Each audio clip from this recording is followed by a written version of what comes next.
Now let's jump forward a few centuries to this next black queen who refused to be enslaved or controlled. Her name was Queen Nzinga, aka the Warrior Queen. No, they tend to demonize black women they can't comprehend or control. They labeled our girl a savage in history, but when I tell you the truth about her, you might think otherwise. During Nzinga's life, she was fighting against the Portuguese men. Now, why is this important? Nzinga's family owned the routes that they were trying to take over to do the transatlantic slave trade, which was one of the worst acts of violence against humanity. Nzinga and her brother both understood what was happening around them. Unfortunately, at the time, Nzinga's brother fell sick, so it was up to her to protect the kingdom. So she's acting as a place of a ruler at this point, and she's seeing that there are people being enslaved, and she doesn't want this to happen to her people. This might be shocking to racist America, but black people are smart.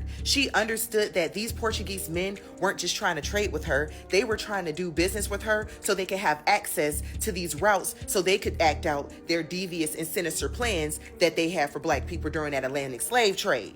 So our girl said, you know what? Let me use my intuition and my God-given brain and show them who really know how to play the game. So the governor sets up a meeting with Nzinga to see if they can come to some type of negotiation. So she pulls up. Why did they have a chair for everybody in the room but her? They tried to make her feel inferior, one, because she was a woman, two, because she was a black woman. Nzinga said, oh, really? Baby girl snapped her fingers real smooth, and her servant got down on all fours, and she sat and conducted business from the back of her attendant the entire business deal. So they understood right then and there they were speaking to an equal. She had to let these racist men know, you will not little girl me. You will not play with me. I am Nzinga. I am the ruler of this land.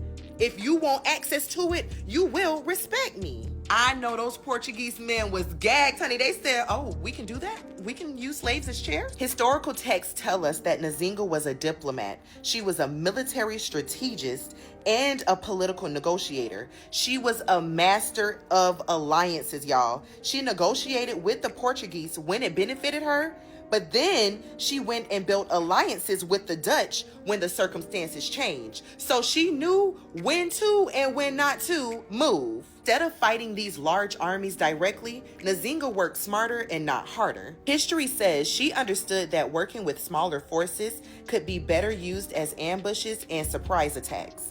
They would blend themselves into nature and use that to conceal themselves while they were actively spying on the enemy. They said that she trained her men barefoot